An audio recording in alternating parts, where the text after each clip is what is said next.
الحمدللہ رب العالمین والصلاة والسلام علی رسولہ الامین وعلی آلہ وصحبہ اجمعین الی یوم الدین۔ ناظرین گرامی، السلام علیکم ورحمۃ اللہ وبرکاتہ۔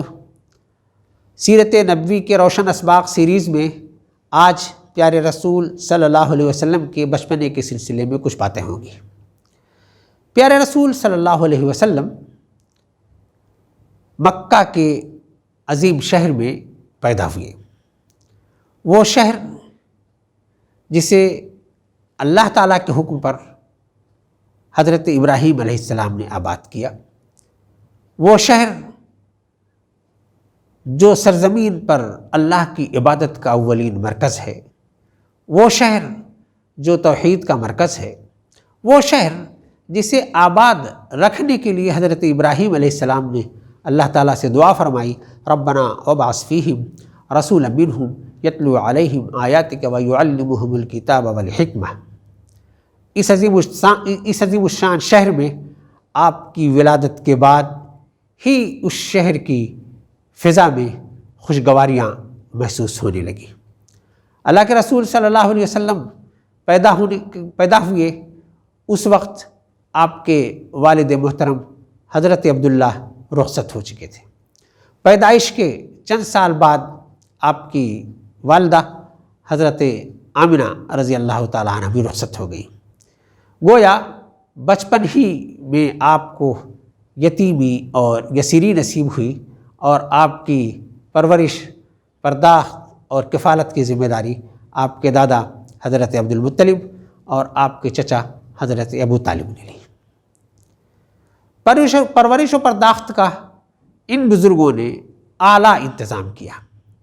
عرب کی روایت یہ تھی کہ بچے پیدا ہونے کے بعد، بچوں کی ولادت کے بعد انہیں قرب و جوار کے علاقوں میں آزاد فضا میں رضاعت اور پرورش کے لیے بھیج دیا جاتا تھا۔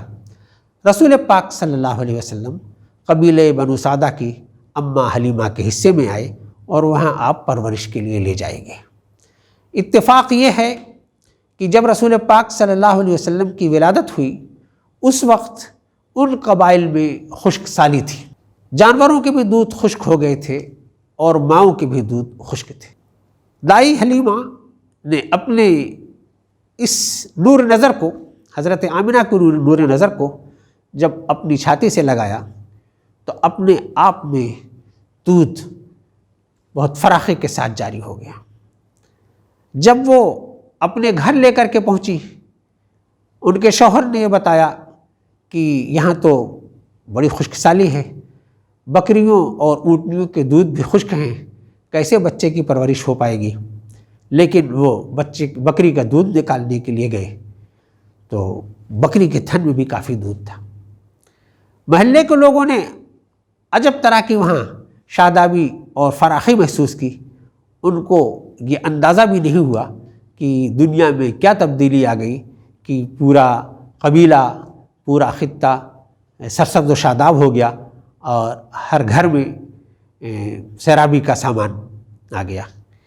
یہ ایک طرح سے اللہ کے رسول صلی اللہ علیہ وسلم کا کہ قدم وہاں پہنچنے کا فیض تھا، اور یہی بات لوگوں کے ذہنوں میں بھی آئی کہ دائی حلیمہ کے قریش کا فرزند لانے کے بعد سے یہ بڑی تبدیلی آئی ہے۔ آپ حضرت اماں حلیمہ کے پرورش اور پرداخت ہی بھی تھے کہ ایک اور بڑا واقعہ پیش آیا۔ آپ بچوں کے ساتھ باہر آنگن میں قبیلے میں کھیل رہے تھے کہ اللہ کے مشہور محبوب فرشتے حضرت جبریل علیہ السلام آئے، آپ کو زمین پر لٹایا، آپ کا سینہ چاک کیا، آپ کے قلب کو نکال کر کے خوب دھلا، سونے کی تشت میں رکھ کر زمزم سے دھلا، پھر آپ کو اسی طرح سے بحال کر کے واپس کر دیا۔ یہ بات بچوں نے جو دیکھی، جا کر کے حضرت حلیمہ کو بتایا کہ محمد کے ساتھ ایسا ہو گیا۔ وہ بہت پریشان آئیں، اور جب باہر آئیں تو انہوں نے دیکھا کہ ان کا بچہ صحیح سلامت ان کے پاس ہے۔ وہ بہت خوش ہوئی۔ اس طرح سے آپ کے بچپنے میں ہی دو ایسی نئی باتیں ظاہر ہوئیں جس سے لوگوں نے یہ محسوس کیا کہ یہ بچہ آگے چل کر کوئی بہت عظیم انسان بننے والا ہے۔ لوگوں نے یہ محسوس کیا کہ یہ محمد جو دائی حلیمہ کی گود میں مچل رہا ہے یہ کوئی عام بچہ نہیں، اگلے دنوں میں یہ کوئی بہت بڑا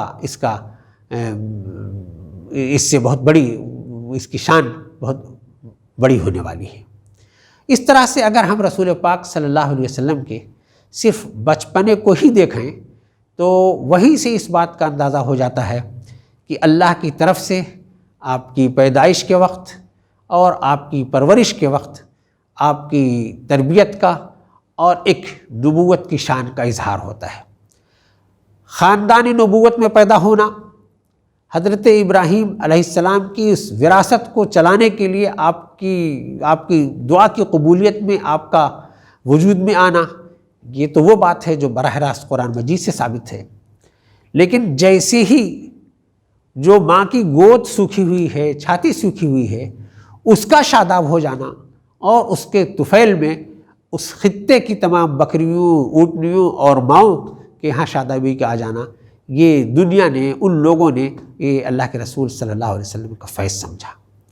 اور شق صدر کا واقعہ جو مختلف احادیث میں صحیح روایات سے ثابت ہے، یہ واضح اشارہ ہے کہ یہ بچہ نبوت کے لیے تیار کیا جا رہا ہے۔